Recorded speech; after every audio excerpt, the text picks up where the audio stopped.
third round of talks between Pakistan and Afghan Taliban.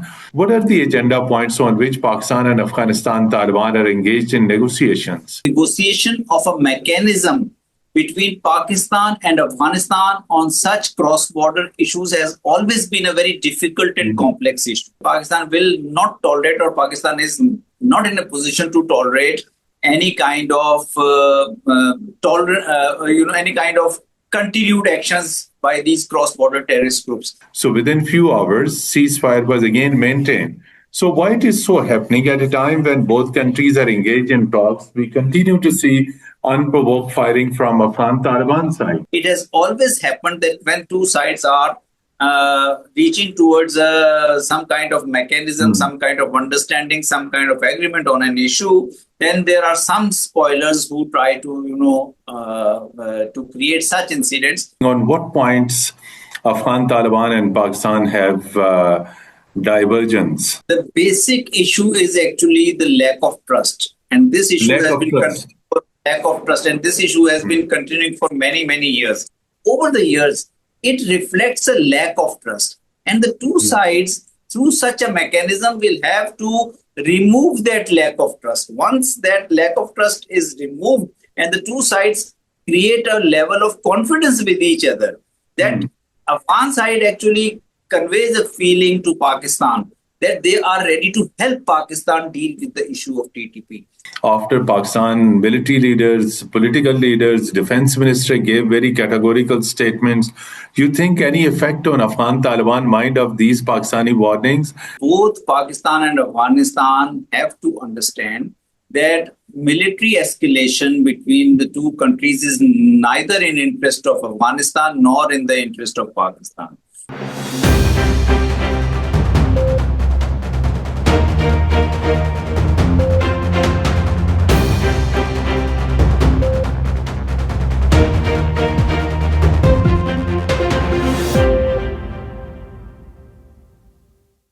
Bismillahirrahmanirrahim. Hello and welcome to program Insight in B News English. Dear viewers, focus of our conversation and our program today is again third round of Pakistan-Afghan Taliban peace talks, which are taking place in Turkish city, Istanbul. This is the third round. Again, both sides, Pakistan is headed by senior officials, Director General of Inter-Services Intelligence, who is also National Security Advisor, Lieutenant General Asim Malik. Similarly, Afghan side is also headed by senior officials and their intelligence chief. So in Istanbul talks over last 24 hours, Pakistan has again reiterated its previous stance that there should be verifiable and actionable measures by Afghan Taliban against terrorist sanctuaries based in Afghanistan. These sanctuaries, these havens, also known as the terrorist hubs, they are engaged anti-Pakistan activities, carries out attacks against Pakistan.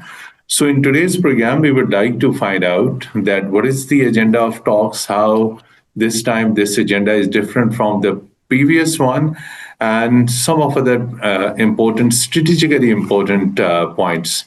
We are fortunate to have with us Pakistan's former ambassador to Afghanistan, Ambassador Mansoor Ahmed Khan, who, while serving in Afghanistan, had seen these all developments closely, and he is witness to the Taliban of taking over of Kabul on 15th of August 2021.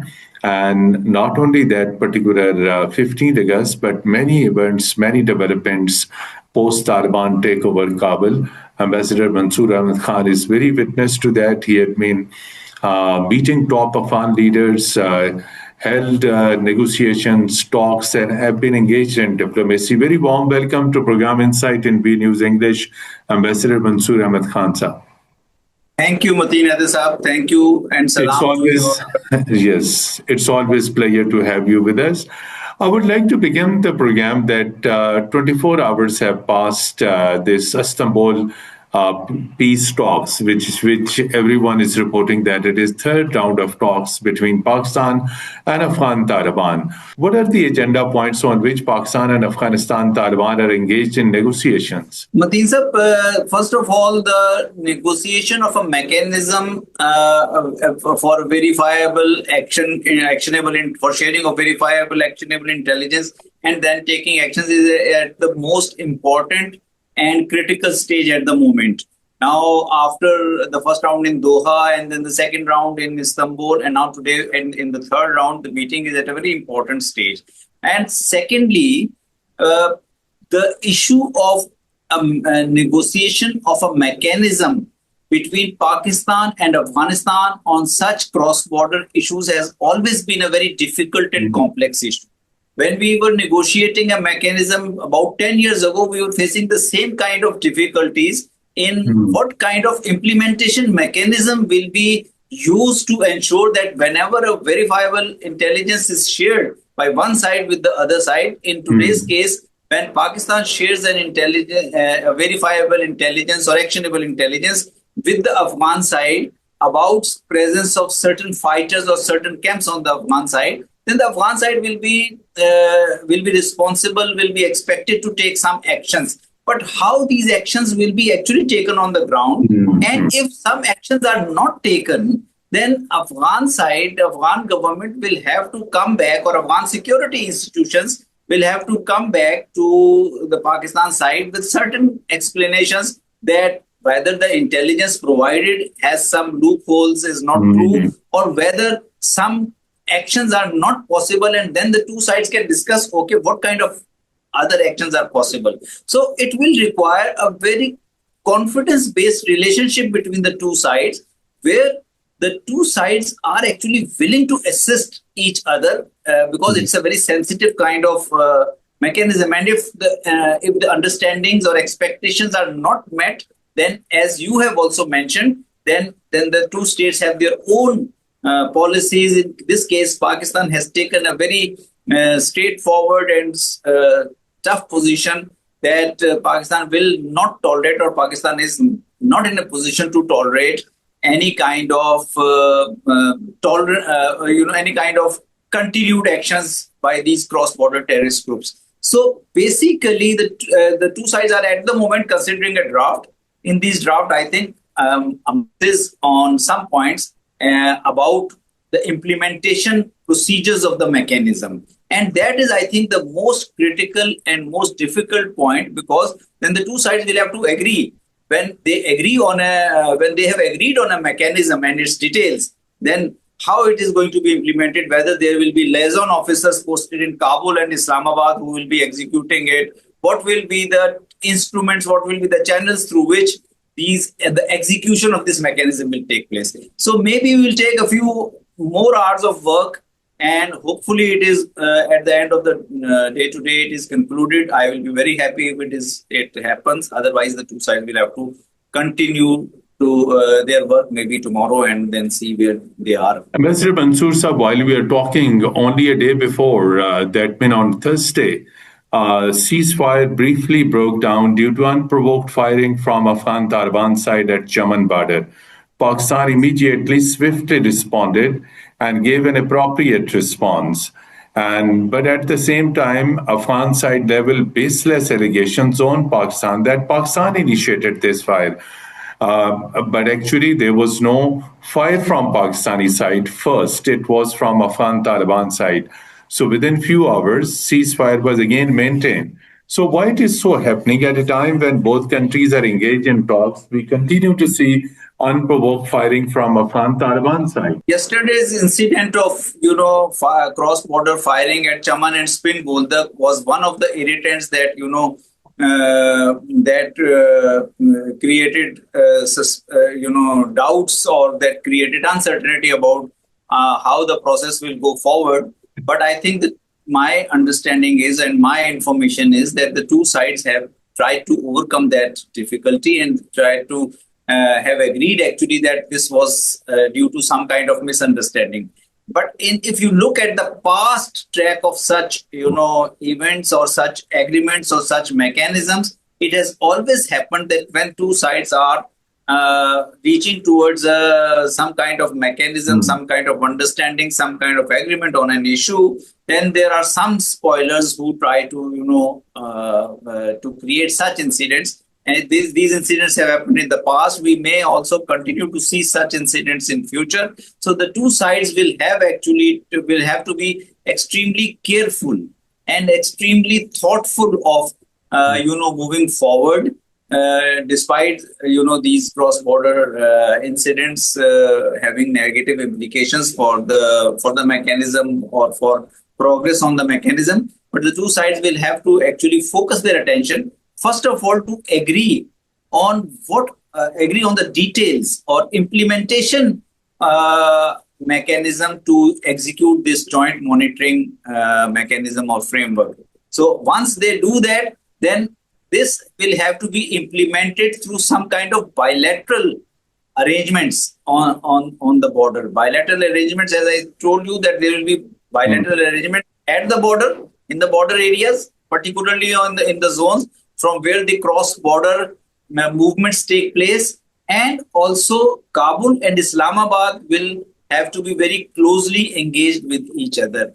Therefore, in the past, when we had such agreed mechanism called Afghanistan-Pakistan Action Plan for Peace and Solidarity, APAPS, in 2017-18 during Ashraf Ghani government, the two sides had agreed on placing liaison officers from security and intelligence institutions, both in Kabul and in Islamabad, so that if there is any gap or if there is anything happens, any sensitive incident takes place or any sensitive information has to be provided, immediately these liaison officers, get into action and address those things. So it will depend upon as to how the two sides, develop any procedure. But I believe that minimum deliverable from today's meeting and this round should be an agreement on some kind of procedure to execute that mechanism. President Mansoor Sahab, when two parties sit in the talks with the presence of mediators, of course, on number of points, the two parties may have agreement, and on a number of points, the two parties may have different viewpoint. That is called, of course, convergence and divergence. So on this Istanbul, Pakistan, Afghan, Taliban peace talks, since you're closely monitoring, on what points Afghan, Taliban and Pakistan have divergence exactly? And on what point they have convergence? And if there is any convergence, then that is a very good thing. And if there is any convergence, so if there is any progress on convergence of views? The basic issue is actually the lack of trust. And this issue has been lack of trust. And this issue has been continuing for many, many years. For example, I will give an example in the past when in the previous mechanisms, where Afghan side was actually suspicious that that Afghan Taliban are fighting an insurgency in Afghanistan, and therefore they wanted Pakistan to take certain actions against Afghan Taliban, which they believed were present in Pakistan. And they said, we will share actionable intelligence with you and Pakistan should, deliver. Pakistan came with its own explanations that, look, there are 4 million Afghan refugees living in here, and whenever you will provide an actionable intelligence, yes, we will take action. But Afghan side was distrustful of Pakistan. Now the situation is that Afghanistan is in a similar stage now. Afghan Taliban are now in government there, and Pakistan is saying that TTP elements are present on Afghan soil, and we are, giving you this actionable intelligence. They are there. Everyone knows they are there. Most of the intelligence agencies or intelligence estimates confirm that they are there. But Afghan side or Afghan government or Afghan institutions are actually saying that no, these are refugees, and the TTP issue is actually basically an internal issue of Pakistan. So this is basically, if you see these narratives over the years, it reflects a lack of trust. And the two sides, through such a mechanism, will have to remove that lack of trust. Once that lack of trust is removed and the two sides create a level of confidence with each other. That Afghan side actually conveys a feeling to Pakistan that they are ready to help Pakistan deal with the issue of TTP. And Pakistan side also conveys a confidence to the Afghan side that yes, when the mechanism move forward, we can widen it to the areas relating to movement of people, trade, economy, and other areas, so that relations between the two countries get normalized and the interaction between the two countries become more social and economic in economic spheres. So if that happens, then then we can say that the monitoring mechanism will be showing some progress. The main issue at the moment, the two sides are, they are not trusting each other. Pakistan is saying that TTP fighters are present on Afghan soil, BLA fighters are present on Afghan soil, and we are sharing intelligence with them. And Afghan side is actually trying to to deny Pakistan's claim or doubt Pakistan's claim. Exactly. So the two sides will have to go out of this, this zone of distrust. And if they are, and that is where I think the two sides have to realize that the relationship between Pakistan and Afghanistan is such an important relationship for both countries that they have to somehow try to overcome this phase and and mechanism actually can have provisions that where, intelligence can be verified. And this time, additionally, because Turkey and Qatar are also present as, as mediator and facilitators or characters or facilitators, so they can also play a role to fill that trust gap, to overcome that trust gap by providing their support, that okay, they can also play a role in ensuring that each side is fulfilling its obligations. But the point of fulfilling the obligations will be important, because if Afghan Taliban or if Afghan soil is continuously being used by the groups like TTP or BLA or such groups against Pakistan in this facilitation of terrorism, that will be something which will be, very difficult for Pakistan to tolerate, and Pakistan will have to then take some actions to address the situation. So it would be better that mechanism is such that the two sides can use the mechanism for bringing the activities of TTP and bringing a reduction, a measurable reduction in the activities of TTP, BLA, and such groups in cross-border terrorism.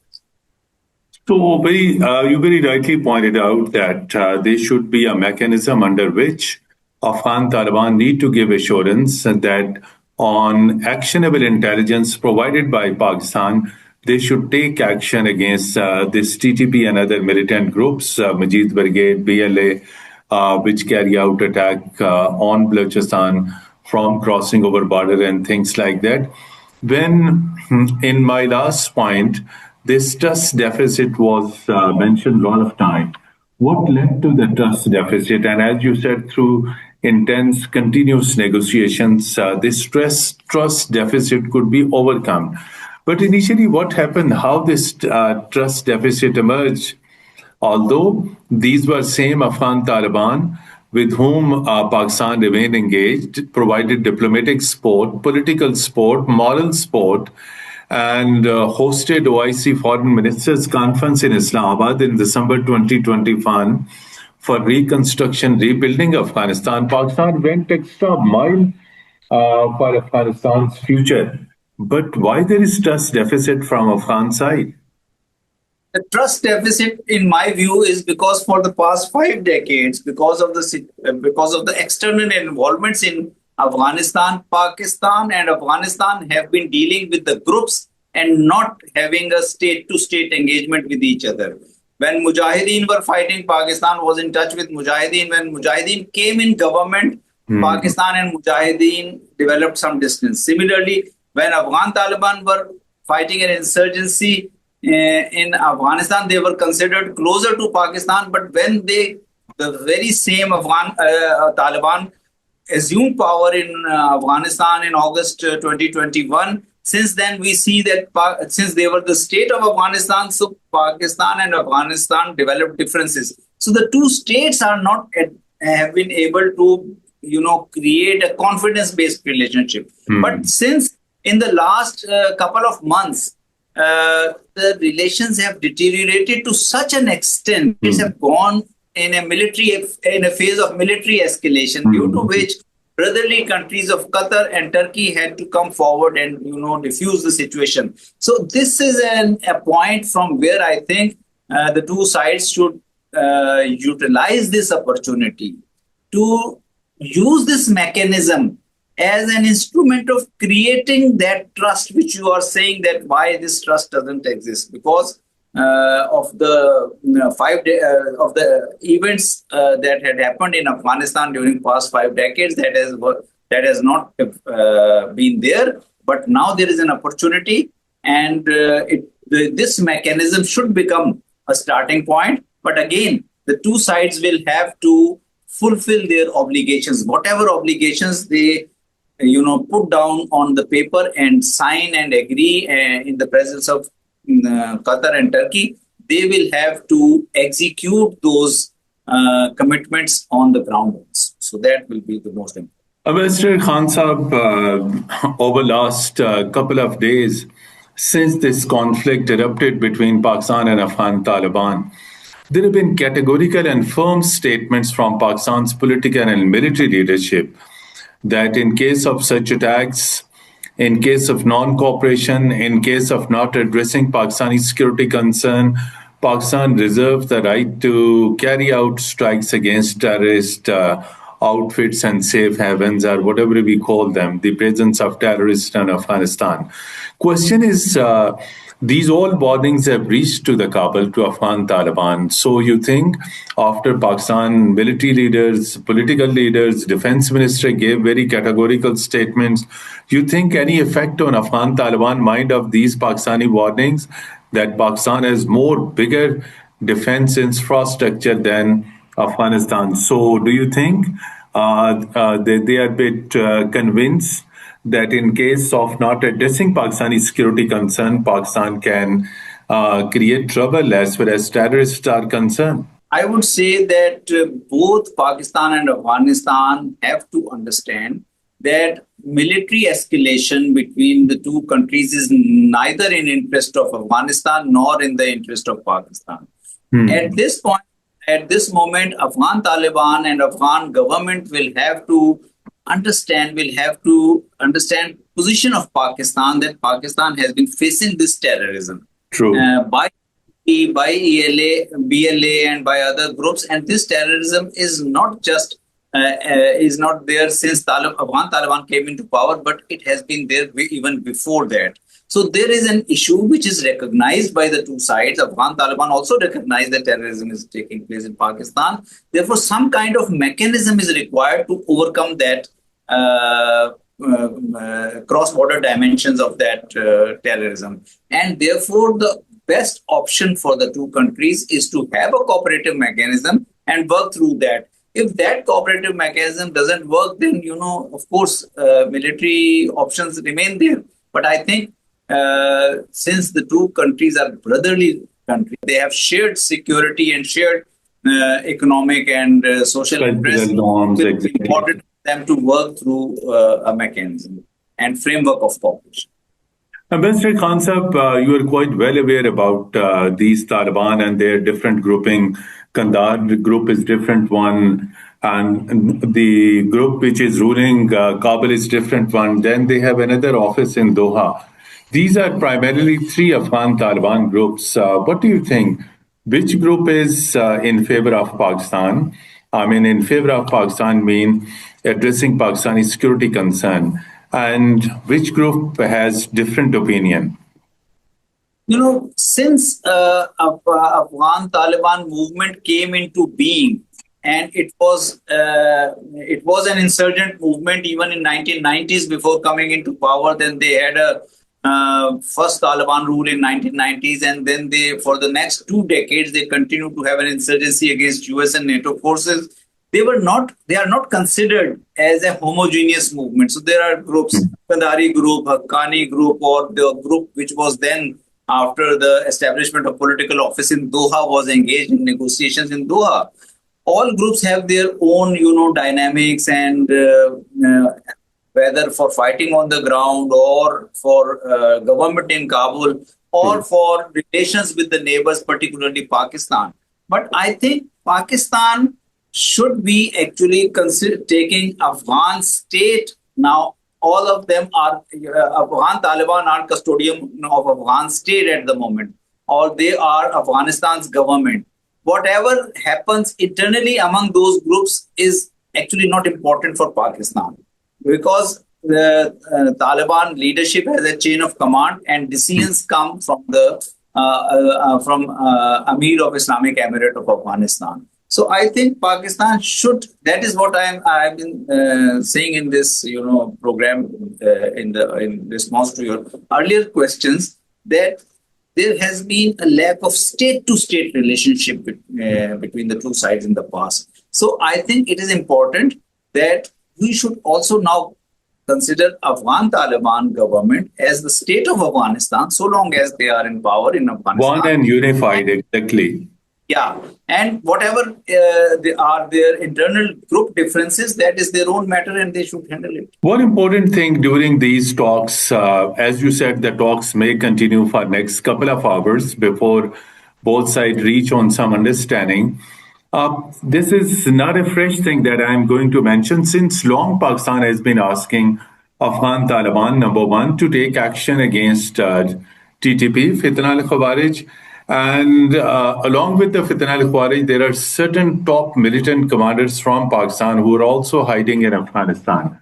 Pakistan has also demanded Afghan Taliban that these militant leaders who are from Pakistan, part of TTP, should be arrested and handed over to Pakistan. So do you think the Afghan Taliban will pay attention on this?